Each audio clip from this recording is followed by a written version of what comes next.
Hello students, welcome back to my channel physics with Kamal Suthar. बच्चों 11th class का आज हम लोग स्टार्ट करने वाले हैं चैप्टर नंबर 3, जिसे हम लोग बोलेंगे काइनेमेटिक्स। और आज हम लोग पढ़ने वाले हैं काइनेमेटिक्स में डिस्टेंस एंड डिस्प्लेसमेंट और कुछ बेसिक डेफिनेशंस। ठीक है, तो बच्चों आज का लेक्चर हमारा बहुत इंटरेस्टिंग होने वाला है और आप ये मान के चलिए कि 11th क्लास का मैकेनिक्स आज से आपका स्टार्ट हो रहा है। ठीक है, लेकिन इससे पहले जिन स्टूडेंट्स ने वेक्टर अभी तक नहीं देखा है, बच्चों वेक्टर का मेरा वीडियो अभी तक नहीं देखा है, प्लीज़ एक बार उस वीडियो को आप ज़रूर देखिए, क्योंकि काइनेमेटिक्स में या इसके आगे जितने भी चैप्टर्स हम लोग पढ़ने वाले हैं बच्चों, सब सारे चैप्टर्स में हम लोग यूज़ में लेने वाले हैं वेक्टर्स के कंसेप्ट को। ठीक है, तो अगर वेक्टर आपको बहुत अच्छे से आता है बच्चों, तो कोई भी चैप्टर आपको टफ नहीं लगने वाला है। दूसरी बात बच्चों, यहाँ पे अगर आपको किसी भी चैप्टर के PDF नोट्स चाहिए तो टेलीग्राम पे आप मुझे ज्वाइन कीजिए फिजिक्स कमल के नाम से, और वहाँ पे आपको हर चैप्टर के नोट्स एब्सोल्युटली फ्री मिलने वाले हैं, प्लस आपको वर्कशीट मिलने वाली है और हर चैप्टर की हर टॉपिक वाइज आपको DPP मिलने वाली है। ठीक है, और वीडियोस के साथ में जो DPP उसका सॉल्यूशन मैं वीडियोस के साथ में आपको यहाँ पे देता रहूँगा, और उसका लिंक है वो डिस्क्रिप्शन बॉक्स में मैं आपको लिख दूँगा। ठीक है, सेंड कर दूँगा। तो बच्चों बिना टाइम खोए हम लोग स्टार्ट करते हैं अपना chapter number 3, that is kinematics. और काइनेमेटिक्स में हम लोग पढ़ने वाले हैं बच्चों motion in 1D। Chapter number 3 में हम लोग पढ़ेंगे motion in 1D। Chapter number 4 में हम लोग पढ़ेंगे बच्चों मोशन इन 2D। यहाँ पे हम लोग करेंगे बच्चों एक डायरेक्शन कवर करने वाले हैं, और चैप्टर नंबर 4 में हम लोग 2 डायरेक्शंस को कवर करने वाले हैं। ठीक है, तो सबसे पहले हम लोग समझते हैं कि ये काइनेमेटिक्स होता क्या है। बच्चों जो काइनेमेटिक्स वर्ड आया है वो है इन मोशन से, मतलब अगर कोई भी ऑब्जेक्ट है, ठीक है, अगर वो मूविंग कंडीशन में है और अगर हम लोग उस ऑब्जेक्ट की स्टडी करते हैं तो इसे हम लोग बोलते हैं काइनेमेटिक्स। तो काइनेमेटिक्स क्या है बच्चों? एक फिजिक्स की ब्रांच है जिसमें हम लोग किसी भी मूविंग ऑब्जेक्ट को हम लोग स्टडी करते हैं। ठीक है, अब काइनेमेटिक्स में अब जो ऑब्जेक्ट है वो उसके पास मूव करने के 3 तरीके से वो मूव कर सकता है। पहला हो सकता है वो 1D के अंदर जाए, केवल वो एक ही डायरेक्शन कवर करे।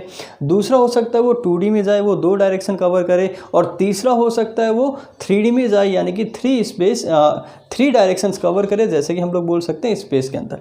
ठीक है, तो चैप्टर नंबर 2 में हम लोग केवल पढ़ने वाले हैं मोशन इन 1D।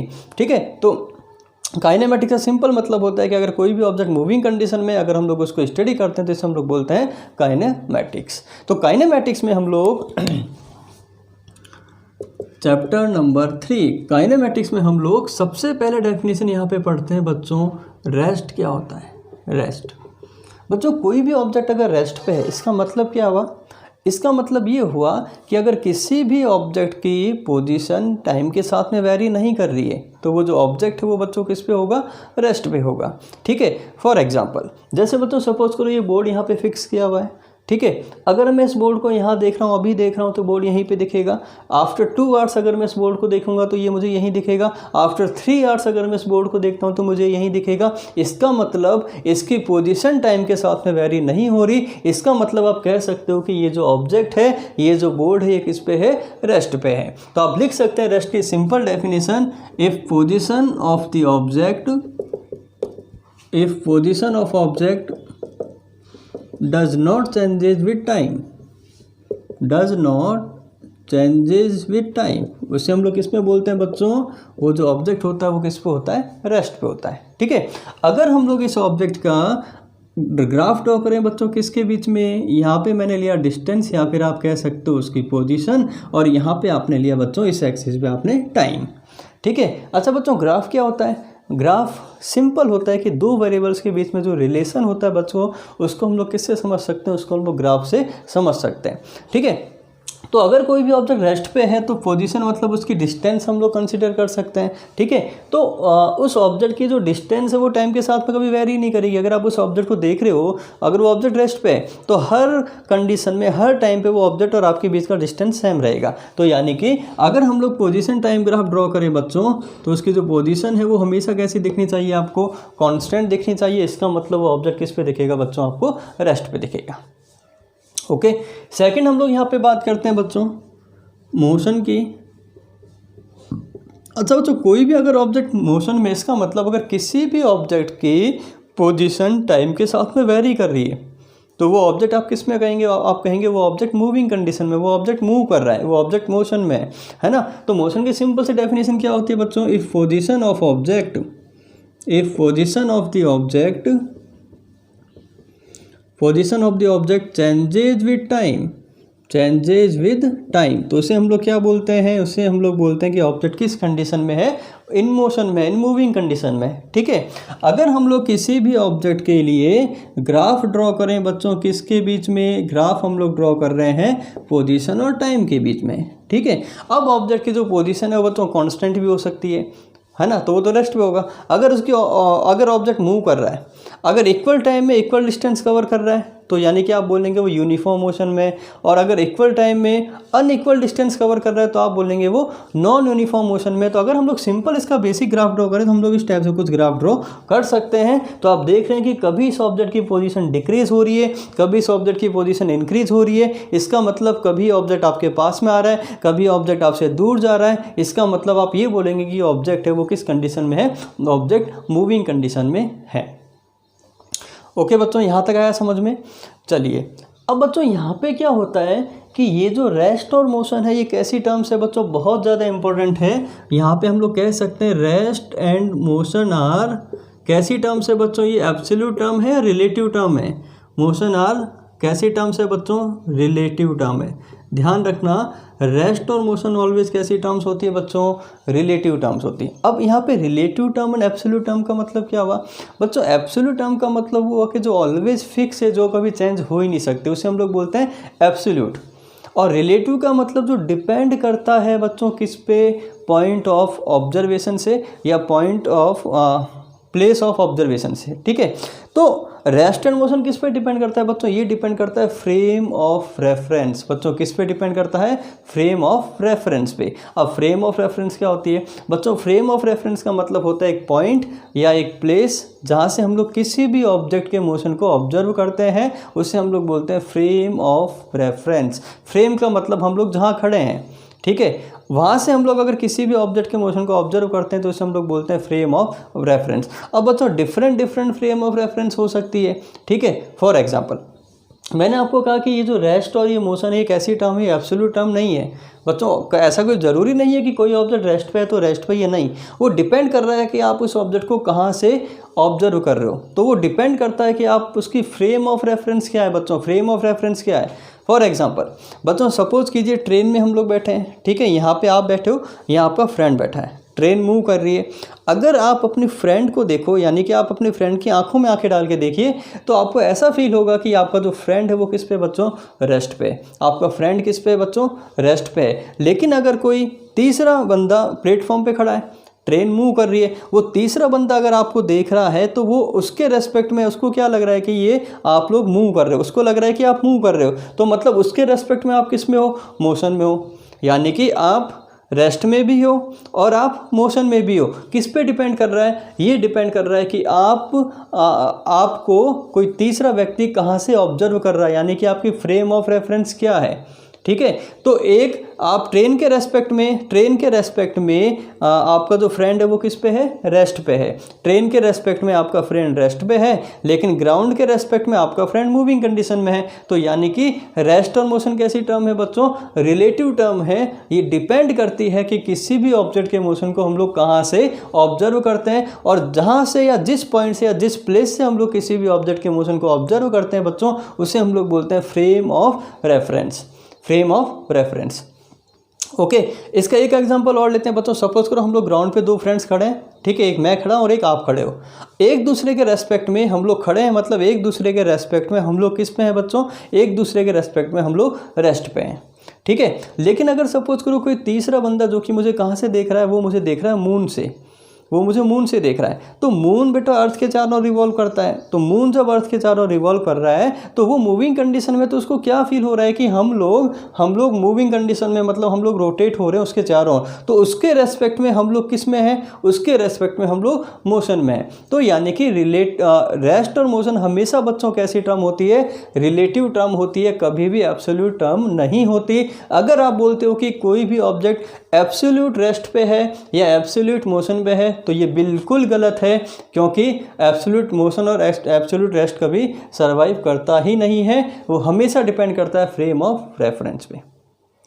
ओके बच्चों, यहाँ तक आया समझ में फ्रेम ऑफ रेफरेंस क्या होता है। ओके, अब बच्चों यहाँ पे जो फ्रेम ऑफ रेफरेंस होता है, frame of reference, frame of reference, बच्चों फ्रेम ऑफ रेफरेंस का सिंपल डेफिनेशन मैंने आपको बता दिया, आप नोट डाउन कर सकते हैं। इट इज़ अ पॉइंट और a place from where the motion of the object is considered, it's called frame of reference. अब बच्चों ये जो फ्रेम ऑफ रेफरेंस होता है ये भी कितने टाइप का होता है, ये 2 टाइप का होता है यहाँ पे। एक होता है मेरे पास में इनर्शियल फ्रेम। कौन सी फ्रेम होती है बच्चों, पहली होती है हमारे पास में इनर्शियल फ्रेम, और दूसरी जो फ्रेम होती है उसे हम लोग बोलते हैं नॉन इनर्शियल फ्रेम। पहली होती है इनर्शियल फ्रेम और दूसरी होती है नॉन इनर्शियल फ्रेम। बच्चों यहाँ पे हम लोग अभी आगे बढ़ेंगे एक्सेलरेशन। वैसे आपने सुना होगा 9th क्लास में कि अगर कोई भी ऑब्जेक्ट की स्पीड जब चेंज होती है, किसी भी ऑब्जेक्ट की जब स्पीड चेंज होती है, तो अगर उसकी स्पीड इंक्रीज हो रही है तो हम लोग कहते हैं कि एक्सेलरेट हो रहा है। अगर किसी भी ऑब्जेक्ट की स्पीड डिक्रीज हो रही है तो हम लोग कह रहे हैं डी एक्सेलरेट हो रहा है। ठीक है, कार में एक्सेलरेटर होता है बच्चों, जब हम लोग उसको प्रेस करते हैं तो कार की स्पीड ज़्यादा होती है, यानी उसकी स्पीड बढ़ती है, तो हम लोग कह रहे हैं कि कार एक्सेलरेट हो रही है, कार एक्सेलरेट हो रही है। तो बच्चों ध्यान रखें, अगर कोई भी फ्रेम जो है, फ्रेम और रेफरेंस 2 टाइप की, इनर्शियल एंड नॉन इनर्शियल। अगर बच्चों आपकी जो फ्रेम है उसका एक्सेलरेशन कितना है, अगर उसका एक्सेलरेशन 0 है तो उसे हम लोग बोलते हैं इनर्शियल फ्रेम। बच्चों क्या बोलते हैं उसे हम, इनर्शियल फ्रेम। ठीक है, जिस फ्रेम से या जहाँ से हम लोग किसी भी ऑब्जेक्ट के मोशन को ऑब्जर्व करते हैं, अगर वो फ्रेम इसका एक्सेलरेशन 0 है तो उसे हम लोग बोलते हैं इनर्शियल फ्रेम। और बच्चों अगर उस फ्रेम का एक्सेलरेशन 0 नहीं है तो उसे हम लोग बोलते हैं नॉन इनर्शियल फ्रेम।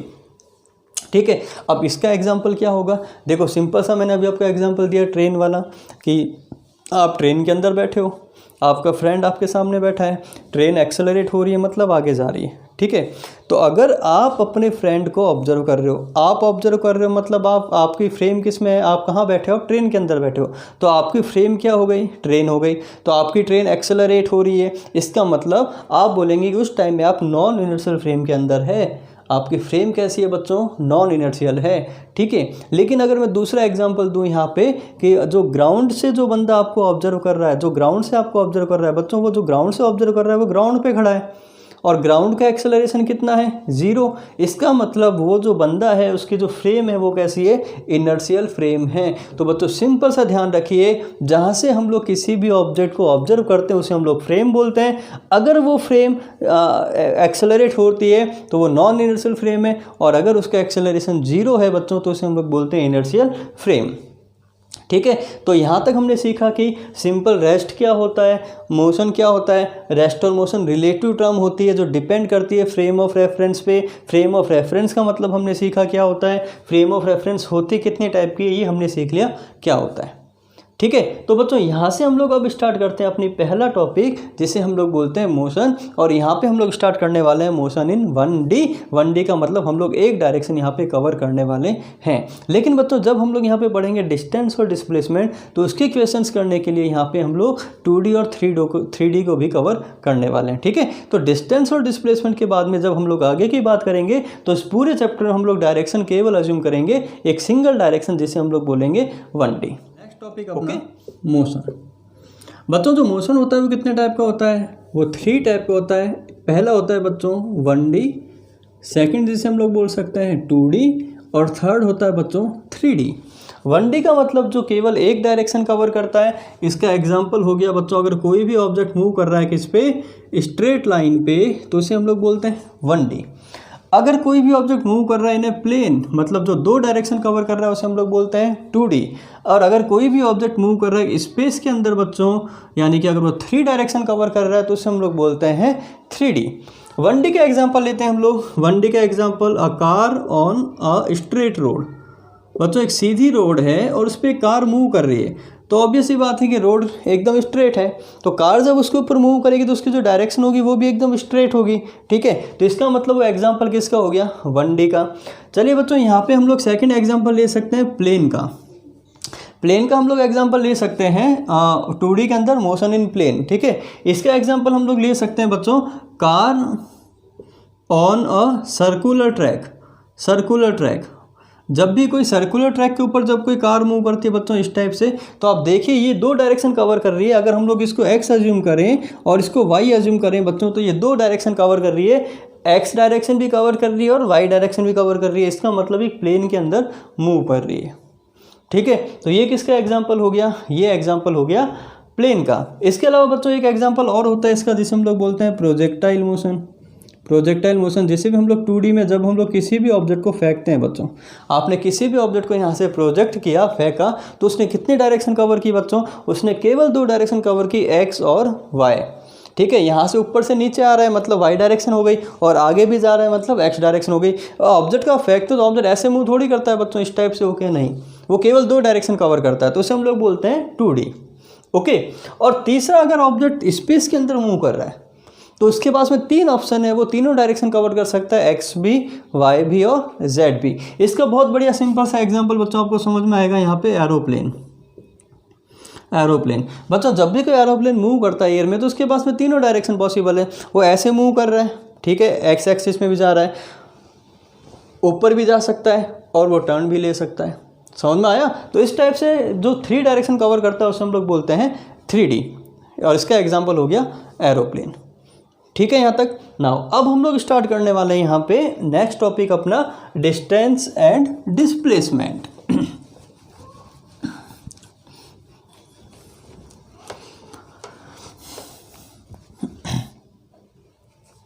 तो आइए बच्चों अब हम लोग स्टार्ट करते हैं नेक्स्ट टॉपिक अपना, डिस्टेंस, और यहां समझते हैं हम लोग displacement, distance and displacement. Okay बच्चों, डिस्टेंस का मतलब होता है, पॉइंट नंबर 1, डिस्टेंस का मतलब होता है total length of the path, total length of the path covered, path covered. Okay, और डिस्प्लेसमेंट का मतलब होता है बच्चों, इसका मतलब होता है शॉर्टेस्ट लेंथ। डिस्प्लेसमेंट का मतलब क्या होता है बच्चों, shortest length between 2 points, between 2 points. पहला आपको डेफिनेशन याद करना है, डिस्टेंस का मतलब होता है total length of the path covered, और डिस्प्लेसमेंट का मतलब होता है बच्चों shortest length between 2 points. Okay, for example अगर सपोज करो बच्चों यहाँ से हमने एक ऑब्जेक्ट है, वो यहाँ से लेके यहाँ तक मूव कर रहा है, पॉइंट ए से लेके बी तक, पॉइंट ए से लेके बी तक। ओके, तो यहाँ से ये जो लेंथ है बच्चों, यहाँ से लेके यहाँ तक इसने टोटल पाथ कितना कवर किया, ये वाला। तो अगर यहाँ से लेके यहाँ तक हम लोग पूरा ऐड करें तो ये मुझे क्या मिलने वाला है, ये मुझे मिलने वाला है डिस्टेंस। ठीक है, लेकिन बच्चों शॉर्टेस्ट पाथ कौन सा पॉसिबल है दोनों पॉइंट्स के बीच का, तो 2 पॉइंट के बीच का अगर आपको शॉर्टेस्ट या मिनिमम पाथ फाइंड आउट करना है तो बच्चों इसका सिंपल सा तरीका होता है कि दोनों पॉइंट्स को आप स्ट्रेट लाइन से ज्वाइन कर दीजिए। तो यानी कि अगर मैं यहाँ पे दोनों को स्ट्रेट लाइन से ज्वाइन कर दूँ बच्चों, तो ये मुझे मिल गया यहाँ पे डिस्प्लेसमेंट। ओके, तो अभी हम लोग इसके बहुत सारे एग्जांपल्स, बहुत सारे क्वेश्चंस करने वाले हैं। अभी आप बेसिक समझिए कि डिस्टेंस और डिस्प्लेसमेंट को हम लोग फाइंड आउट कैसे करने वाले हैं। तो डिस्टेंस का मतलब होता है कि जिस पाथ पे वो मूव कर रहे हैं उस सारे पाथ को हम लोग ऐड कर दें, उसकी कंप्लीट लेंथ ले हम लोग, उसे हम लोग बोलते हैं डिस्टेंस। और शॉर्टेस्ट पाथ फाइंड आउट करने हम लोग, इसे हम लोग क्या बोलते हैं, डिस्प्लेसमेंट। यहाँ तक ठीक है। अच्छा बच्चों, यूनिट की बात करें, डिस्टेंस की यूनिट क्या होती है बच्चों, डिस्टेंस लेंथ है, और लेंथ की यूनिट क्या होती है बच्चों, मीटर। लेंथ की यूनिट क्या होती है, मीटर। अच्छा, यहाँ पे इसकी भी जो यूनिट होगी डिस्प्लेसमेंट की, ये भी बच्चों लेंथ ही है, इसकी भी यूनिट क्या होगी, मीटर। ओके, नेक्स्ट हम लोग बात करते हैं बच्चों जो डिस्टेंस है, इसका डायमेंशनल फार्मूला। तो बच्चों इसका जो डायमेंशनल फार्मूला होता है, लेंथ एक फंडामेंटल क्वांटिटी है और फंडामेंटल क्वांटिटी मीटर है, मतलब एल की पावर 1 मीटर हो गया बच्चों, मीटर रेज़ टू पावर 1 यानी L raise to power 1। Okay, और यहाँ भी हम लोग लिख सकते हैं मीटर है यानी लेंथ रेज़ टू पावर 1। ये हो गया इसका डायमेंशनल फार्मूला। यहाँ तक ठीक है। चलिए नेक्स्ट हम लोग बात करते हैं बच्चों यहाँ पे कि जो डिस्टेंस है वो कैसी क्वांटिटी है। डिस्टेंस एक स्केलर क्वांटिटी है, जबकि डिस्प्लेसमेंट कैसी क्वांटिटी है बच्चों, डिस्प्लेसमेंट एक वेक्टर क्वांटिटी है। ठीक है, अब हमने सीखा था स्केलर और वेक्टर में। स्केलर क्वांटिटी का मतलब जिन क्वांटिटीज़ में हम लोग केवल मैग्नीट्यूड की बात करते हैं बच्चों, जिनमें हम लोग कभी डायरेक्शन अज्यूम नहीं करते, उसे हम लोग बोलते हैं स्केलर क्वांटिटी, ठीक है। और जिन क्वांटिटीज़ का मैग्नीट्यूड तो होता है एज वेल एज हम लोग डायरेक्शन भी कंसीडर करते हैं बच्चों, उसे हम लोग क्या बोलते हैं, उसे हम लोग बोलते हैं वेक्टर क्वांटिटी। लेकिन आप इस डेफिनेशन को ऐसे लर्न कीजिए कि जो क्वांटिटीज़ वेक्टर लॉ को फॉलो नहीं करती वो स्केलर होती है, और जो क्वांटिटीज़ वेक्टर लॉ को फॉलो करती है बच्चों वो कैसी क्वांटिटी होती है, वेक्टर क्वांटिटी होती है, ठीक है। तो डिस्प्लेसमेंट जो होता है वो वेक्टर लॉ को फॉलो करता है, इसलिए वो वेक्टर क्वांटिटी है। और डिस्टेंस वेक्टर लॉ को फॉलो नहीं करता, इसलिए वो कैसी क्वांटिटी है बच्चों, वो स्केलर क्वांटिटी है।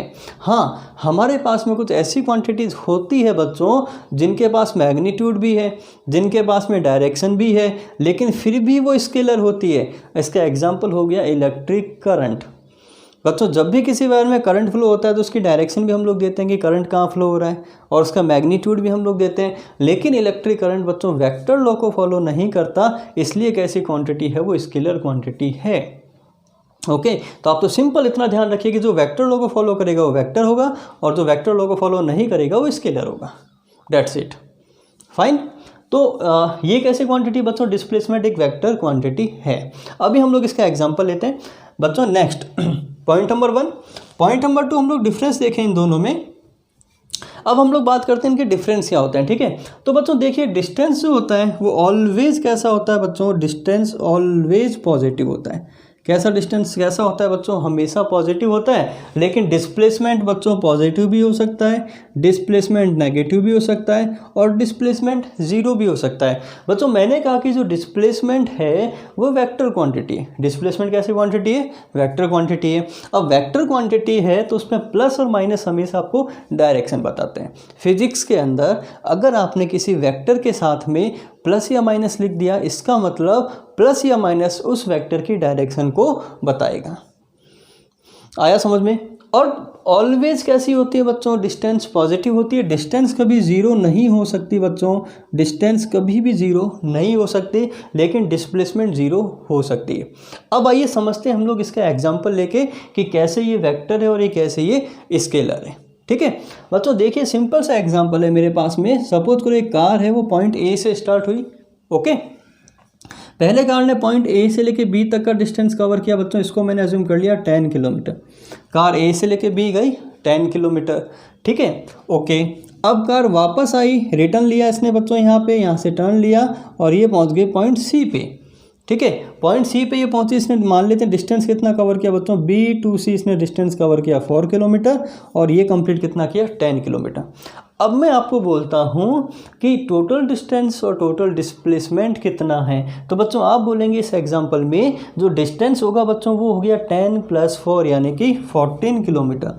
तो डिस्टेंस यहाँ पे आप लिखेंगे 14 किलोमीटर, और मैं आपको बोलता हूँ डिस्प्लेसमेंट कितना है, तो आप बोलेंगे सर इनिशियल पोजीशन ये रही, फाइनल पोजीशन ये रही, बाकी मुझे कोई मतलब नहीं है। इनिशियल और फाइनल को मैंने ज्वाइन कर दिया तो ये मुझे मिल गया यहाँ पे डिस्प्लेसमेंट, ओके। अच्छा बच्चों यहाँ पे टोटल कितना है 10 में से अगर हम लोग इस 4 को माइनस कर दें तो ये जो यहाँ से लेकर यहाँ तक की लेंथ होगी बच्चों 6 किलोमीटर, ये आ गया बच्चों इसका डिस्प्लेसमेंट, ठीक है। अब ये डिस्प्लेसमेंट 6 किलोमीटर आया कैसे, इसको हम लोग ऐसे सोचें बच्चों, देखिए कि मैंने कहा था कि जो डिस्प्लेसमेंट है वो कैसी क्वांटिटी है, वो एक वेक्टर क्वांटिटी है। बच्चों यहाँ पे देखिए जब कार A to B जा रही है, जब कार जा रही है बच्चों A to B, तो ये जो डायरेक्शन है बच्चों, कार की डायरेक्शन ये है राइट हैंड साइड में, तो इस डायरेक्शन को अगर हम लोग पॉजिटिव अज्यूम करें बच्चों, तो जब car B to A B to C आ रही थी तो उसकी जो डायरेक्शन है वो चेंज हो गई। तो अगर उसकी डायरेक्शन चेंज हो गई बच्चों तो इसको हम लोग कैसा अज्यूम करेंगे, नेगेटिव। भाई एक डायरेक्शन आपकी पॉजिटिव है तो इसके जस्ट अपोजिट जो डायरेक्शन होगी वो आपको नेगेटिव अज्यूम करनी पड़ेगी, ठीक है। तो यानी कि आप ये कह सकते हो कि जब कार A से लेके B गई तो उसने कितना कवर किया, टोटल 10 किलोमीटर। कितना डिस्टेंस कवर किया बच्चों, 10 किलोमीटर। और जब B to C आई यानी कि जब इसकी डायरेक्शन चेंज हो गई तो इसने कितना कवर किया, यहाँ पे इसने कवर किया -4 किलोमीटर। तो अगर हम लोग इन दोनों को ऐड करें बच्चों तो नेट डिस्प्लेसमेंट मेरा कितना आएगा, 10 - 4 = 6 किलोमीटर, ओके। तो जब आपने डिस्टेंस फाइंड आउट किया तो आपने डायरेक्शन को कंसिडर ही नहीं किया, आपने देखा ही नहीं कि पॉजिटिव है या नेगेटिव है, आपने तो बस सीधा ऐड कर दिया। तो डिस्टेंस हम लोग कभी डायरेक्शन देखते ही नहीं है, इसका मतलब ये कैसी क्वांटिटी है, स्केलर। लेकिन जब आपने डिस्प्लेसमेंट फाइंड आउट किया तो आपने यहाँ पे डायरेक्शन को कंसिडर किया कि जब कार के टूवर्ड्स राइट जा रही है तो आपने पॉजिटिव अज्यूम किया, और जब टूवर्ड्स लेफ्ट आ रही है तो आपने नेगेटिव अज्यूम किया। तो इसका मतलब आपने यहाँ पे डायरेक्शन को कंसिडर किया। इसका मतलब डिस्प्लेसमेंट कैसी क्वांटिटी है प्यारे बच्चों, ये एक वेक्टर क्वांटिटी है। Got it. चलिए नेक्स्ट हम लोग बात करते हैं यहाँ पे बच्चों, यहाँ पे डिस्टेंस जो होता है उसकी इनफाइनाइट वैल्यूज़ हो सकती है। दो पॉइंट्स के बीच में डिस्टेंस की इनफाइनाइट वैल्यूज़ हो सकती है बच्चों। डिस्टेंस की कितनी वैल्यूज़ हो सकती है, इनफाइनाइट। बट दो पॉइंट्स के बीच में अगर हम लोग बात करें यहाँ पे, तो दो पॉइंट के बीच में जो डिस्प्लेसमेंट होता है बच्चों, ओनली वन वैल्यू। दो पॉइंट के बीच का डिस्प्लेसमेंट हमेशा केवल एक वैल्यू रखेगा।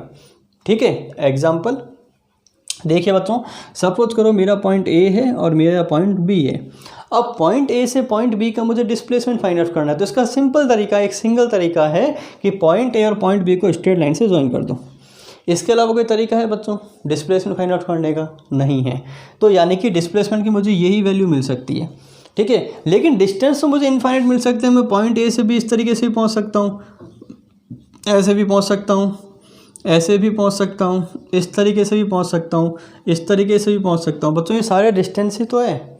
तो दो पॉइंट्स के बीच में डिस्टेंस की इनफाइनाइट वैल्यूज़ हो सकती है बच्चों, लेकिन जो डिस्प्लेसमेंट होता है वो हमेशा उसकी केवल एक वैल्यू होती है। आया समझ में? नेक्स्ट बच्चों, पॉइंट नंबर 4 आपको लर्न करना है कि डिस्टेंस जो होता है वो ऑलवेज या तो ग्रेटर देन होगा या इक्वल टू होगा किसके बच्चों, डिस्प्लेसमेंट के। यानी कि डिस्प्लेसमेंट ऑलवेज डिस्टेंस से क्या होगा, कम होगा या इक्वल होगा। बच्चों इक्वल एक ही कंडीशन में हो सकता है, जब ऑब्जेक्ट कहाँ मूव कर रहा है, स्ट्रेट लाइन में। ठीक है, तो इसका मैं एग्जाम्पल लेता हूँ बच्चों यहाँ पे। चलिए इसका एग्जाम्पल लेते हैं हम लोग जल्दी से। हाँ यहाँ देखिए बच्चों, डिस्टेंस की वैल्यू हमेशा डिस्प्लेसमेंट से ज़्यादा होगी या फिर उससे कम होगी। इसका एग्जांपल लेते हैं हम लोग फटाफट।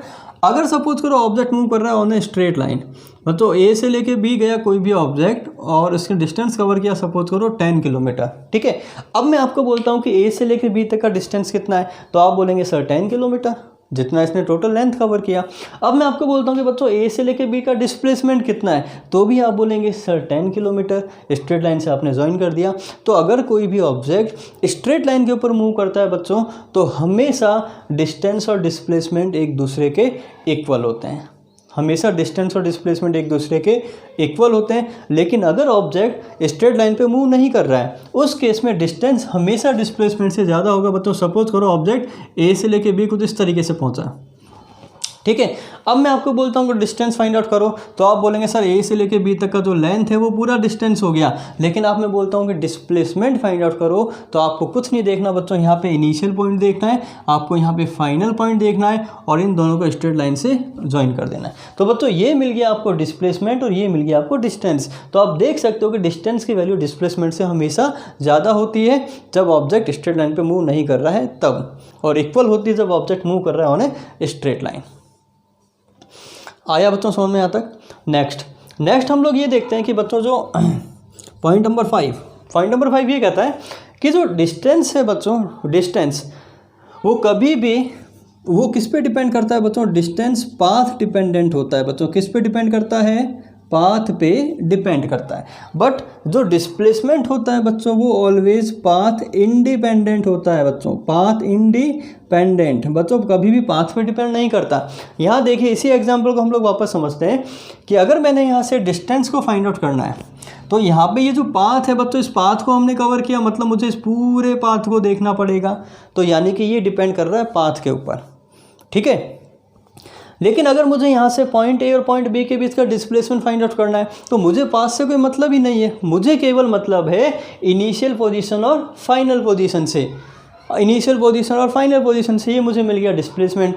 अगर मैं पाथ को चेंज करूँ तो डिस्टेंस मेरा वेरी करेगा, बट डिस्प्लेसमेंट मेरा वेरी नहीं करेगा। बच्चों सपोज करो ए से लेके बी में कुछ इस टाइप से पहुँच गया। अब बताइए डिस्टेंस कौन सा होगा? बिल्कुल सही है, डिस्टेंस होगा यहाँ से लेके यहाँ तक का टोटल लेंथ, यानी कि ये पाथ पे डिपेंड कर गया। बट मैं आपसे पूछता हूँ डिस्प्लेसमेंट कौन सा होगा, तो आप बोलेंगे सर ये वाला लेंथ। तो क्या डिस्प्लेसमेंट पाथ चेंज करने से डिस्प्लेसमेंट चेंज हुआ? नहीं हुआ। इसका मतलब डिस्प्लेसमेंट पाथ पे डिपेंड ही नहीं करता और डिस्टेंस पाथ पे डिपेंड करता है। अगर मैं फाइंड आउट करूँ यहाँ से लेकर यहाँ तक का डिस्टेंस, तो आपको स्कोप को ऐड करना पड़ेगा, बट डिस्प्लेसमेंट चेंज हुआ नहीं। इसका मतलब डिस्प्लेसमेंट हमेशा क्या होता है? पाथ इंडिपेंडेंट होता है। तो बच्चों ये कुछ बेसिक डिफरेंस होते हैं किसके बीच में? डिस्टेंस और डिस्प्लेसमेंट के बीच में। आइए जल्दी से हम लोग इसको रिवाइज कर लेते हैं। Distance total length of the path, displacement shortest length. बच्चों डिस्प्लेसमेंट कैसे फाइंड आउट करते हैं? Distance to find displacement join initial and final position with the straight line. Object initially कहाँ है, ऑब्जेक्ट फाइनली कहाँ है, बस आपको ये देखना है, दोनों को स्ट्रेट लाइन से आपको ज्वाइन कर देना है, वो आपको मिल जाएगा यहाँ पे डिस्प्लेसमेंट। ठीक है, यूनिट दोनों की सेम होती है, मीटर, डायमेंशन फॉर्मूला भी दोनों का सेम होता है। ये स्केलर क्वांटिटी है, डिस्टेंस और डिस्प्लेसमेंट कैसी क्वांटिटी है प्यारे बच्चों? Vector quantity. वेक्टर क्वांटिटी मतलब यहाँ पे हम लोग डायरेक्शन अज्यूम करते हैं, और फिजिक्स में डायरेक्शन का मतलब होता है प्लस, माइनस और जीरो। पॉजिटिव अगर डायरेक्शन राइट हैंड साइड है तो नेगेटिव क्या होगी बच्चों? Left hand side, just opposite direction. Okay, अच्छा, डिस्टेंस की इनफाइनाइट वैल्यूज़ हो सकती है बच्चों, दो पॉइंट्स के बीच में डिस्टेंस की इनफाइनाइट वैल्यूज़ हो सकती है, बट डिस्प्लेसमेंट की एक ही सिंगल वैल्यू होगी स्ट्रेट लाइन से जो आपको वैल्यू मिलती है। ओके, डिस्टेंस हमेशा डिस्प्लेसमेंट से ज़्यादा होता है या इक्वल होता है? इक्वल एक ही कंडीशन होता है, जब ऑब्जेक्ट मूव कर रहा है ऑन ए स्ट्रेट लाइन तो इक्वल होगा, और अगर ऑब्जेक्ट मूव कर रहा है स्ट्रेट लाइन पर नहीं मूव कर रहा है तो डिस्टेंस डिस्प्लेसमेंट से ज़्यादा होता है। पाथ डिपेंडेंट होता है, अभी मैंने समझाया कि डिस्टेंस पाथ पे डिपेंड करता है, लेकिन डिस्प्लेसमेंट कभी भी पाथ पे डिपेंड नहीं करता। बच्चों एक चीज़ और यहाँ पे मैंने लिखा कि डिस्प्लेसमेंट कितना हो सकता है बच्चों? 0 हो सकता है। चलिए मैं इसका एक सिंपल सा एग्जांपल लेता हूँ। अगर मैंने किसी भी ऑब्जेक्ट को यहाँ से, अगर मैंने इस ऑब्जेक्ट को यहाँ से ऊपर फेंका, ठीक है, मान लेते हैं ये ऑब्जेक्ट है, ये कैप है, एच हाइट पे गई और एच साइड से वापस नीचे आ गई, तो अब मैं आपको बोलता हूँ कि इसका डिस्टेंस कितना हुआ। तो बच्चों डिस्टेंस का मतलब आपको फाइंड आउट करना है total length of the path. तो ये हो गया बच्चों एच प्लस हो गया एच, यानी कि टोटल डिस्टेंस कितना कवर किया? एच ऊपर जाने में, एच नीचे आने में, तो 2h। लेकिन अगर मैं बोलता हूँ कि डिस्प्लेसमेंट कितना है, तो बच्चों देखिए इनिशियली ये ऑब्जेक्ट यहीं था, ये ऑब्जेक्ट वापस जब घूम के फाइनली आपने देखा तो ऑब्जेक्ट वहीं है, तो आप बोलेंगे सर ऑब्जेक्ट तो मूव ही नहीं हुआ, आपके हिसाब से तो ऑब्जेक्ट मूव ही नहीं हुआ। इनिशियल और फाइनल पोजीशन सेम है, और इनिशियल और फाइनल पोजीशन सेम है, इसका मतलब दोनों के बीच का गैप 0 है, तो मतलब डिस्प्लेसमेंट कितना हुआ यहाँ पे? 0। तो आपको ध्यान रखना है अगर कोई भी ऑब्जेक्ट इनिशियल पोजीशन पे वापस आता है तो उसका जो डिस्प्लेसमेंट होता है वो ऑलवेज कितना होता है? 0 होता है। ठीक है, लेकिन डिस्टेंस कभी भी 0 नहीं होता। ठीक है, तो ये हमने बेसिक पढ़ा बच्चों आज डिस्टेंस और डिस्प्लेसमेंट के बारे में। आइए अब हम लोग करते हैं इनके ऊपर कुछ बेसिक्स और अच्छे न्यूमेरिकल्स। ओके, आइए बच्चों इसका क्वेश्चन नंबर 1 करते हैं हम लोग। बहुत बढ़िया क्वेश्चन है, उसके सारे डाउट्स आपके क्लियर होंगे डिस्टेंस और डिस्प्लेसमेंट के। ठीक है बच्चों, क्वेश्चन ये बोल रहा है कि सपोज करो एक ऑब्जेक्ट है जो कि मूव कर रहा है एक सर्किल के ऊपर। एक ऑब्जेक्ट है जो कहाँ मूव कर रहा है बच्चों? सर्किल के ऊपर, और सर्किल के जो रेडियस आपको गिवन है वो गिवन है कैपिटल R। ओके, ऑब्जेक्ट यहाँ से स्टार्ट हो रहा है, इस पॉइंट को आपने अज्यूम कर लिया पॉइंट A, इसको आपने अज्यूम कर लिया बच्चों पॉइंट B, इसको आपने अज्यूम कर लिया पॉइंट C, और इसको आपने अज्यूम कर लिया बच्चों पॉइंट D। आपको फाइंड आउट करना है to find distance and displacement, find distance and displacement from, पहला हम लोग ले रहे हैं बच्चों A to A।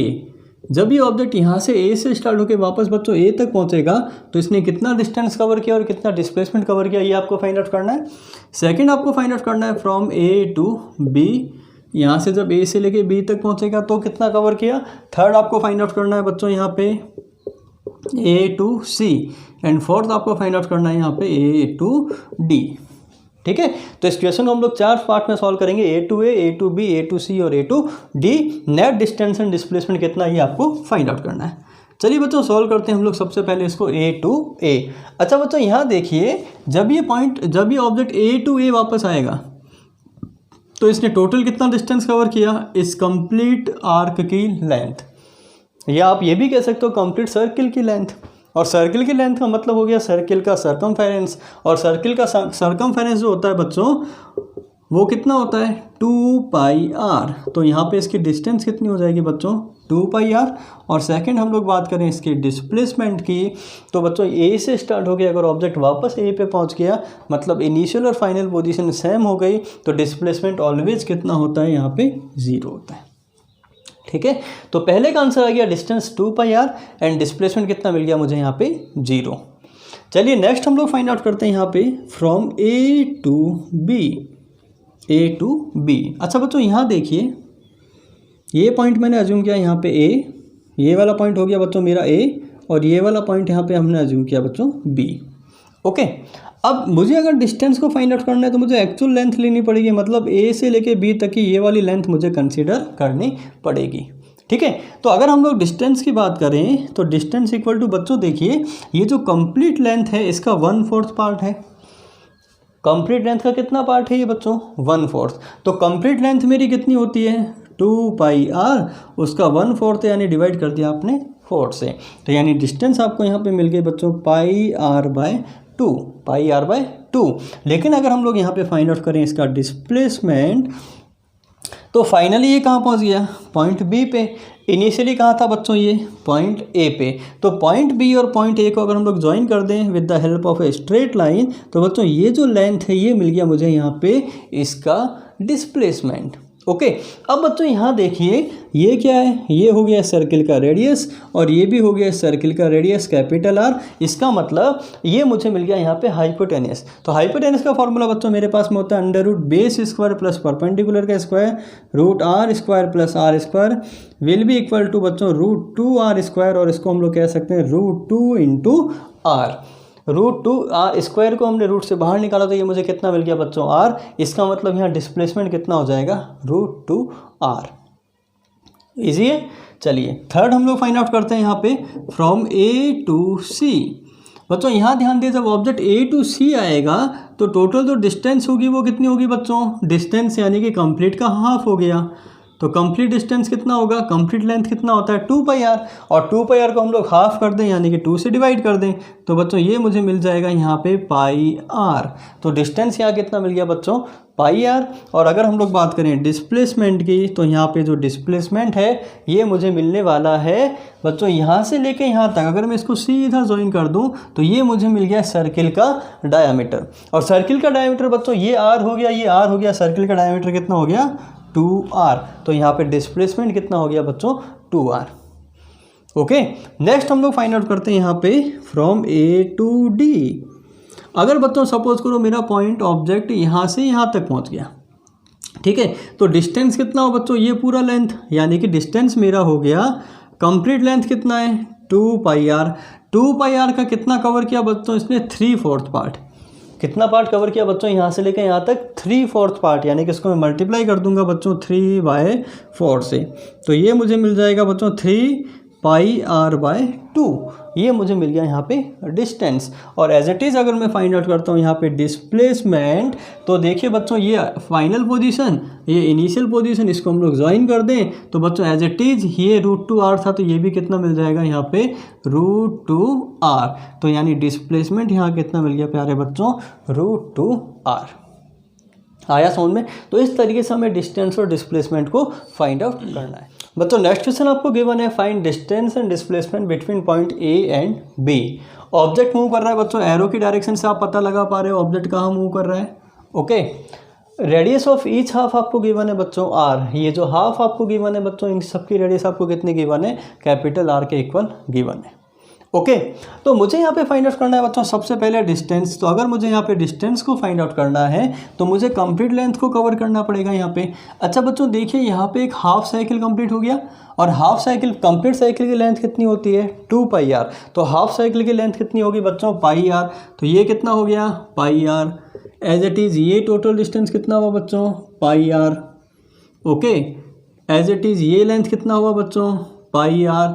और ये जो लेंथ है बच्चों ये भी कितना हो गया? πr। यानी टोटल डिस्टेंस मेरा कितना हो गया बच्चों? टोटल डिस्टेंस हो गया मेरा πr प्लस πr, यानी कि 2πr प्लस 2πr, यानी कितना हो गया? 4πr। या फिर अब ये भी देख सकते हो कि यहाँ पे 2 साइकिल कंप्लीट बन गई। एक साइकिल ये कंप्लीट हो गया, एक साइकिल ये कंप्लीट हो गया, तो एक साइकिल में 2πr, तो 2 साइकिल्स में कितना हुआ? 4πr।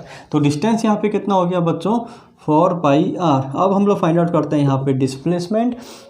बच्चों डिस्प्लेसमेंट के लिए फाइनल इनिशियल पोजीशन और ये फाइनल पोजीशन, इसको हमें ज्वाइन करना है with the help of a straight line. तो अगर मैंने इसको एक स्ट्रेट लाइन से ज्वाइन कर दिया तो यहाँ से लेके यहाँ तक का जो ये लेंथ है ये मुझे फाइंड आउट करना है। अच्छा बच्चों यहाँ देखिए, अगर इसकी रेडियस r है तो ये मुझे मिल गया इसका डायामीटर। तो ये टोटल कितना हो गया बच्चों? 2r। ये डायमीटर 2r, ये भी डायमीटर कितना हुआ 2r, और ये भी डायमीटर कितना हो गया बच्चों 2r। तो टोटल कितना हो गया मेरा 8r। तो यहाँ पे जो डिस्प्लेसमेंट है वो कितना हो गया बच्चों 8r हो गया। ओके, चलिए एक क्वेश्चन और करते हैं हम लोग इस पे, बहुत बढ़िया क्वेश्चन है ये बच्चों। एक ऑब्जेक्ट है, एक सर्किल है, इसका रेडियस आपने कितना अज्यूम कर लिया r। ओके, एक ऑब्जेक्ट है, पॉइंट ए से स्टार्ट हुआ, t = 0 मतलब पॉइंट ए से स्टार्ट हुआ, और फाइनली बच्चों t टाइम बाद में ये पहुंच गया पॉइंट बी पे, और इसने कितना एंगल ड्रॉ किया यहाँ सेंटर पे, थीटा एंगल ड्रॉ किया। तो आपको फाइंड आउट करना है इसका टोटल डिस्टेंस एंड डिस्प्लेसमेंट कितना होगा। ठीक है, आपको फाइंड आउट करना है इसका total distance and total displacement. ठीक है, चलो बच्चों इसको सॉल्व कीजिए जल्दी से। टोटल डिस्टेंस एंड डिस्प्लेसमेंट कितना होगा, इसको पॉज कीजिए आप और कोशिश कीजिए डिस्टेंस और डिस्प्लेसमेंट फाइंड आउट करने की। चलो बच्चों इसको सॉल्व करते हैं हम लोग फटाफट। देखिए, अगर मुझे यहाँ से ए से लेके बी तक का डिस्टेंस फाइंड आउट करना है, मतलब मुझे इस पूरी लेंथ को यहाँ पे कंसीडर करना पड़ेगा। अच्छा, मेरे पास में बच्चों फॉर्मूला होता है एंगल = आर्क अपॉन रेडियस। एक फॉर्मूला चैप्टर नंबर 2 में हमने पढ़ा था बच्चों, angle = length of the arc upon radius. अच्छा बच्चों, यहाँ से एंगल कितना बन रहा है theta = length of the arc कितना हुआ, ए से लेके बी तक की लेंथ, यही तो मुझे फाइंड आउट करनी है बच्चों, यही तो मेरा डिस्टेंस है, अपॉन रेडियस कितनी है सर्किल की r। तो बच्चों ए बी = यहाँ पे मुझे कितना मिल जाएगा थीटा × r, यानी कि यहाँ मेरा डिस्टेंस कितना हो गया प्यारे बच्चों थीटा × r। ओके, अब मुझे यहाँ पे फाइंड आउट करना है बच्चों डिस्प्लेसमेंट। तो ध्यान दीजिएगा, ये मेरी इनिशियल पोजीशन है, ये मेरी फाइनल पोजीशन है। अगर हम लोग इसको एक स्ट्रेट लाइन से ज्वाइन कर दें तो ये मुझे मिल गया डिस्प्लेसमेंट, मतलब ये वैल्यू मुझे यहाँ पे फाइंड आउट करनी है। ओके, अलिए बच्चों इसको हम लोग थोड़ा सा यहाँ ड्रॉ कर लेते हैं अलग से, मतलब ये डिस्टेंस मुझे फाइंड आउट करनी है ए, और ये मुझे मिल गया यहाँ पे बी। अच्छा बच्चों, अगर हम लोग यहाँ से परपेंडिकुलर ड्रॉ करें, अगर मैंने यहाँ से परपेंडिकुलर ड्रॉ किया बच्चों, तो पूरा एंगल थीटा है, तो ये हाफ एंगल कितना हो गया θ/2, और ये भी कितना हो गया बच्चों θ/2। अब अगर हम लोग इस ट्राइंगल की बात करें, इसको पॉइंट O मान लिया, इसको पॉइंट M मान लिया। बच्चों यहाँ से देखिए, ये जो वैल्यू मुझे गिवन है ये इसकी रेडियस के इक्वल है बच्चों, कैपिटल आर के। तो अगर हम लोग इस राइट एंगल ट्राइंगल की बात करें OAM की, यहाँ पे मुझे फाइंड आउट करना है बच्चों इसको हाइपोटेनस को, सॉरी थीटा के सामने मुझे क्या मिल गया परपेंडिकुलर। तो मुझे फाइंड आउट करना है यहाँ पे परपेंडिकुलर, हाइपोटेनस मुझे पता है, तो यहाँ पे हम लोग अप्लाई करते हैं बच्चों साइन थीटा। तो साइन थीटा की जगह एंगल कितना है बच्चों मेरा साइन θ/2 = मुझे मिल गया AM अपॉन OA, और OA मेरा किसके इक्वल है बच्चों R के इक्वल है। तो यहाँ से AM मुझे कितना मिल गया, AM मुझे मिल गया R sin θ/2, R sin θ/2, मतलब यहाँ से लेके यहाँ तक का जो लेंथ मुझे मिल गया बच्चों R sin θ/2, प्लस यहाँ से लेके यहाँ तक का जो लेंथ है बच्चों ये भी कितना हो जाएगा, इक्वल होगा R sin θ/2, क्योंकि मिड पॉइंट है M। तो टोटल लेंथ कितना हो गया बच्चों, ऐड करें तो 2R sin θ/2। तो बच्चों यहाँ से हमें इसका जो डिस्प्लेसमेंट मिल गया, ये मिल गया 2R sin θ/2। तो ये हमने सिंपल फाइंड आउट किया किससे बच्चों, ट्रिग्नोमेट्री से। अब मैं इसको फाइंड आउट कर सकता हूँ वेक्टर के तरीके से भी, हम लोग इसको फाइंड आउट कर सकते हैं। बच्चों कैसे कर सकते हैं, देखिए यूजिंग वेक्टर। बच्चों ध्यान रखें, दो पॉइंट का अगर आपको पोजीशन वेक्टर गिवन है बच्चों, सपोज करो ये O है, पॉइंट ए का इनिशियल इसका जो पोजीशन वेक्टर है बच्चों R1 वेक्टर हम लोग मान लेते हैं। पोजीशन वेक्टर मैंने बता रखा है वेक्टर्स में कि किसी भी वेक्टर की पोजीशन बताता है कि वो वेक्टर, वो जो पॉइंट है वो कितने एंगल पे है, यानी उसकी डायरेक्शन क्या है और उसकी डिस्टेंस क्या है। ठीक है, तो पॉइंट ए का पोजीशन वेक्टर R1 वेक्टर जो कि R के इक्वल है बच्चों, और जो R2 वेक्टर है पॉइंट 2 का पोजीशन वेक्टर वो भी आपने कितना मान लिया R। अब आपको फाइंड आउट करना है displacement between point A and B. तो बच्चों यहाँ पे नेट डिस्प्लेसमेंट यानी डेल्टा R = हम लोग कह सकते हैं final position minus initial position. ठीक है, अच्छा बच्चों यहाँ पे देखिए, अगर दो वेक्टर्स को हम लोग सब्ट्रैक्ट करें, दो वेक्टर्स को हम लोग सब्ट्रैक्ट करें और दोनों वेक्टर्स के बीच का एंगल कितना है बच्चों थीटा है, तो इसका एक फॉर्मूला होता है, हम लोग इसको डायरेक्टली सब्ट्रैक्ट नहीं कर सकते। ठीक है, हमें यहाँ पे रिजल्टेंट वेक्टर फाइंड आउट करना होता है। तो दो वेक्टर का सब्ट्रैक्शन का फॉर्मूला होता है बच्चों √a²। मैं फॉर्मूला लिखता हूँ बच्चों, अगर दो वेक्टर्स मेरे a और b है तो सब्ट्रैक्शन का फॉर्मूला होता है a² + b² - 2ab cos theta. ये मैंने बताया था वेक्टर्स के अंदर, तो प्लीज़ आप वेक्टर्स को एक बार ज़रूर, उस वेक्टर वाला लेक्चर आप एक बार ज़रूर देखें। ठीक है, अच्छा बच्चों यहाँ देखिए, मेरा जो पहला वेक्टर है बच्चों ए, उसका जो मैग्नीट्यूड है वो कितना है, उसकी लेंथ कितनी है आर का स्क्वायर, प्लस जो दूसरा वेक्टर है बच्चों बी यानी कि उसकी लेंथ भी कितनी है आर, तो ये भी मुझे मिल गया आर स्क्वायर माइनस 2 बच्चों, आर इंटू आर कितना हो गया R square cos theta. Okay, तो ये मुझे मिल गया यहाँ पे अंडर रूट 2r स्क्वायर बच्चों, 2r square minus 2r square cos theta, तो 2r स्क्वायर हमने कॉमन लिया, ये मुझे मिल गया 1 माइनस कॉस थीटा। ओके, अब मैथ्स के अंदर एक आइडेंटिटी होती है बच्चों 1 minus cos theta equal to, ये मुझे मिलता है 2 साइन स्क्वायर थीटा बाय 2। एक फॉर्मूला होता है मैथ्स में 1 minus cos theta equal to 2 sine square theta by 2। अगर इस वैल्यू को हम लोग यहाँ पुट करें तो ये मुझे फाइनली मिल जाएगा बच्चों यहाँ पे रूट 2 आर स्क्वायर, और ये मुझे मिल गया 2 साइन स्क्वायर थीटा बाय 2। बच्चों देखिए 2 का स्क्वायर, आर का स्क्वायर, साइन का स्क्वायर, कंप्लीट रूट से बाहर आके फाइनली मुझे कितना मिल जाएगा 2r साइन थीटा बाय 2, यानी कि डिस्प्लेसमेंट हम लोग वेक्टर के तरीके से भी फाइंड आउट कर सकते हैं। ओके, आइए बच्चों नेक्स्ट क्वेश्चन करते हैं हम लोग। इसका क्वेश्चन को मैंने शॉर्ट फॉर्म में लिखा है। एक एरोप्लेन है बच्चों, वो मूव कर रहा है सबसे पहले 10 मीटर टूवर्ड्स नॉर्थ, फिर उसके बाद वो टर्न लेता है और फिर मूव करता है 10 meter towards east, and finally move करता है बच्चों 10 meter in perpendicular upward direction. Then आपको फाइंड आउट करना है इसका टोटल डिस्टेंस एंड डिस्प्लेसमेंट। ठीक है, तो बच्चों यहाँ पे डायरेक्शन वाला क्वेश्चन है, तो सबसे पहले हम लोग यहाँ पे डायरेक्शन अज्यूम कर लेते हैं। तो ये आपने अज्यूम किया बच्चों नॉर्थ डायरेक्शन, ये मुझे मिल गया यहाँ पे साउथ डायरेक्शन, ये मुझे मिल गया ईस्ट, और ये डायरेक्शन मुझे यहाँ पे कितनी मिल गई बच्चों वेस्ट। ये आपने डायरेक्शंस को अज्यूम किया। ठीक है, अब एरोप्लेन कहाँ से स्टार्ट होता है बच्चों, आपको यहाँ से स्टार्ट करना है हमेशा स्टेप इक्वेशंस में 0,0 से। ओके, अब क्वेश्चन ये बोल रहा है 10 मीटर टूवर्ड्स नॉर्थ। बच्चों यहाँ से एरोप्लेन ने स्टार्ट किया, पहले ये गया 10 मीटर टूवर्ड्स नॉर्थ। ठीक है बच्चों, यहाँ तक मान लेते हैं हम लोग कितना कवर किया इसने 10 meter. Then 10 meter towards east, मतलब अब इसने क्या किया, अब इसने यहाँ से टर्न लिया और ईस्ट की तरफ गया बच्चों, ये कितना 10 मीटर। तो मान लेते हैं यहाँ से ये 10 मीटर पहुँच गया towards east 10 meter. Okay, and then 10 meter perpendicular upward. बच्चों परपेंडिकुलर अपवर्ड का मतलब ये नहीं कि नॉर्थ में चला गया, नहीं, पहले एरोप्लेन गया बच्चों टूवर्ड्स नॉर्थ, फिर एरोप्लेन टर्न लेके गया टूवर्ड्स ईस्ट, और फिर बच्चों ये गया परपेंडिकुलर अपवर्ड डायरेक्शन में। समझ रहे हैं? तो 3D के अंदर ये क्वेश्चन है, तो आपको फाइंड आउट करना है टोटल डिस्टेंस और टोटल डिस्प्लेसमेंट कितना होगा। ओके, तो बच्चों यहाँ पे ये पहले इस तरीके से गया, फिर इस तरीके से गया, और फिर आप कह सकते हो एरोप्लेन इस तरीके से आ गया। तो ये जो डिस्टेंस है, ये डिस्टेंस आपको कितना गिवन है 10 मीटर। तो बच्चों इनिशियली एरोप्लेन यहाँ था, फाइनली एरोप्लेन पहुँच गया यहाँ पे इस निप पे। ठीक है, तो आपको ये अगर मैं ज्वाइन कर दूँ तो ये मुझे मिल जाएगा यहाँ पे टोटल डिस्प्लेसमेंट। आ रहा है आपको समझ में? चलिए बच्चों डिस्टेंस की अगर हम लोग बात करें तो इसका डिस्टेंस हम लोग सिंपल फाइंड आउट कर सकते हैं 10 + 10 + 10। डायरेक्शन हमें कोई मतलब नहीं है, कितना मिल गया बच्चों 30 मीटर। ओके, अच्छा बच्चों यहाँ देखिए, अगर मुझे इसका डिस्प्लेसमेंट फाइंड आउट करना है, ठीक है, अच्छा क्या मैं इसको ज्वाइन कर सकता हूँ बच्चों यहाँ पे?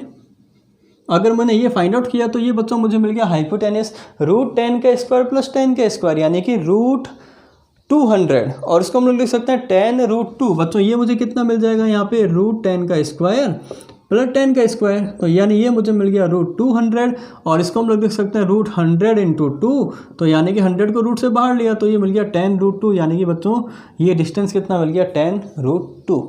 अच्छा बच्चों यहाँ देखिए, ये एरोप्लेन फाइनली कहाँ पहुँच गया? एरोप्लेन फाइनली पहुँच गया पॉइंट यहाँ पे। ठीक है, यहाँ पहुँच गया। अब मुझे ये डिस्टेंस फाइंड आउट करना है, यहाँ से लेके यहाँ तक का डिस्टेंस मुझे फाइंड आउट करना है। तो बच्चों क्या मैं वापस अप्लाई कर सकता हूँ राइट एंगल ट्राइंगल का फॉर्मूला?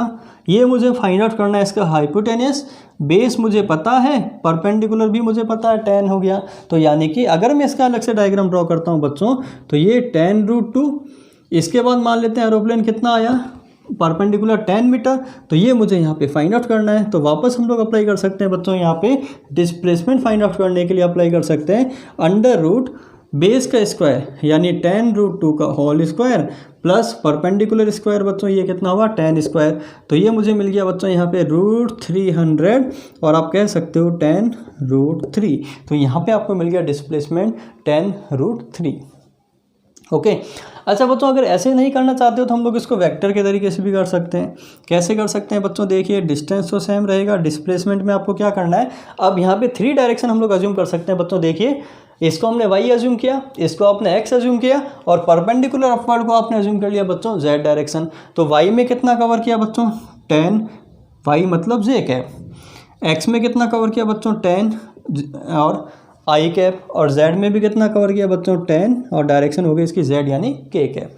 तो कोई भी वेक्टर अगर हमें इस तरीके से लिखा हुआ है 10 आई कैप प्लस 10 जे कैप प्लस 10 के कैप, तो इस वेक्टर का हम लोग मैग्नीट्यूड फाइंड आउट कर सकते हैं बच्चों, और इसका फॉर्मूला होता है √ax² plus ay² plus az²।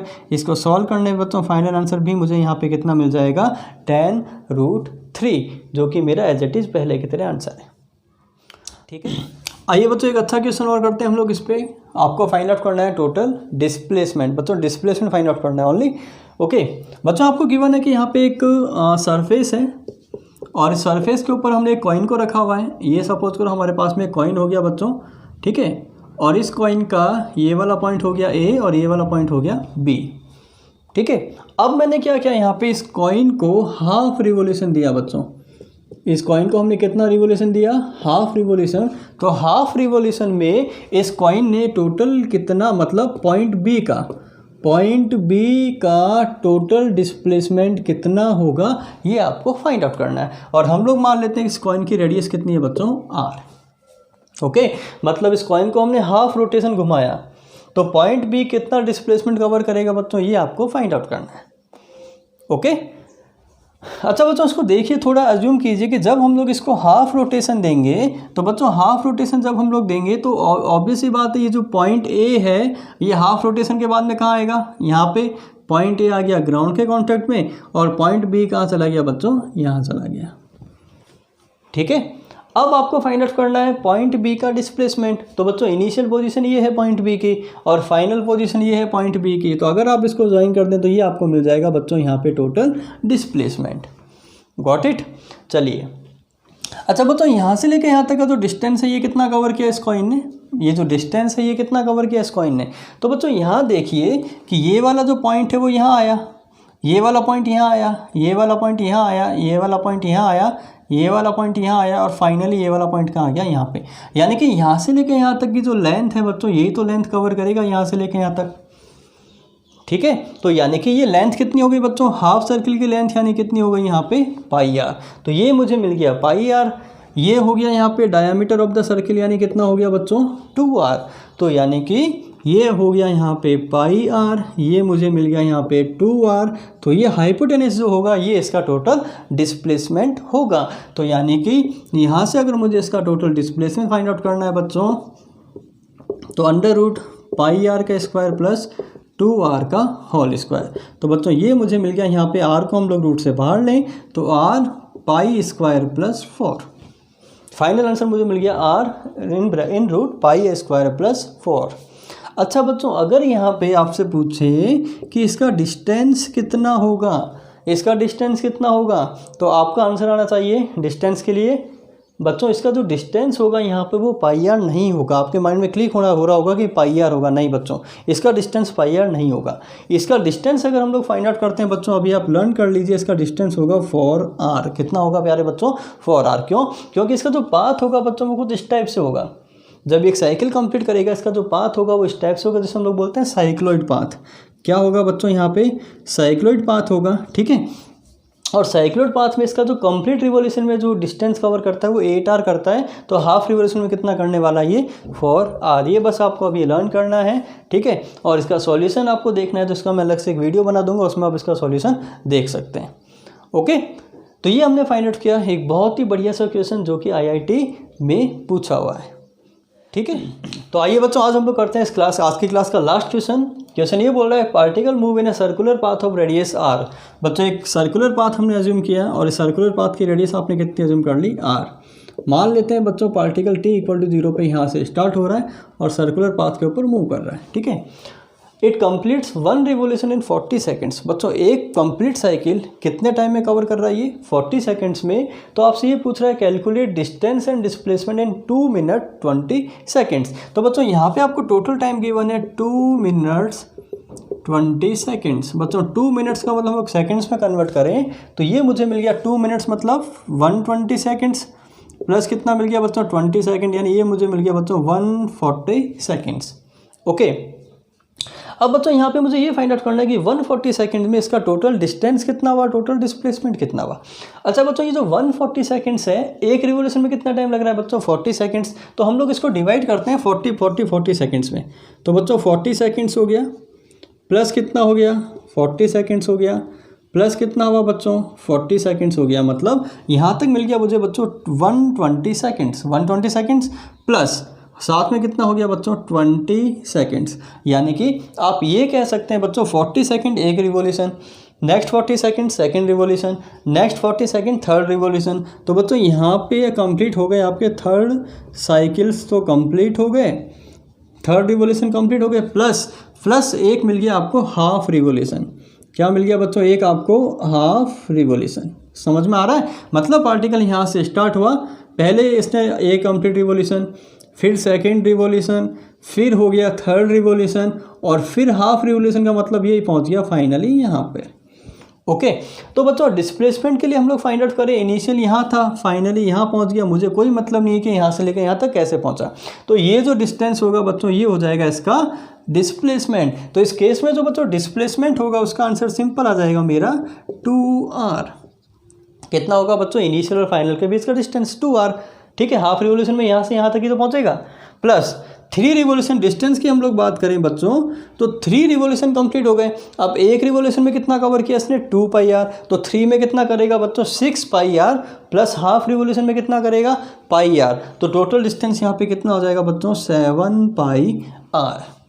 Okay, तो बच्चों आज हमने सीखे डिस्टेंस और डिस्प्लेसमेंट के बहुत सारे अच्छे अच्छे न्यूमेरिकल्स, बहुत सारे अच्छे अच्छे हमने इक्वेशंस किए इसके ऊपर। ठीक है, अब नेक्स्ट क्लास में हम लोग पढ़ने वाले हैं, स्टार्ट करेंगे हम लोग नेक्स्ट टॉपिक स्पीड, ठीक है, और वेलोसिटी।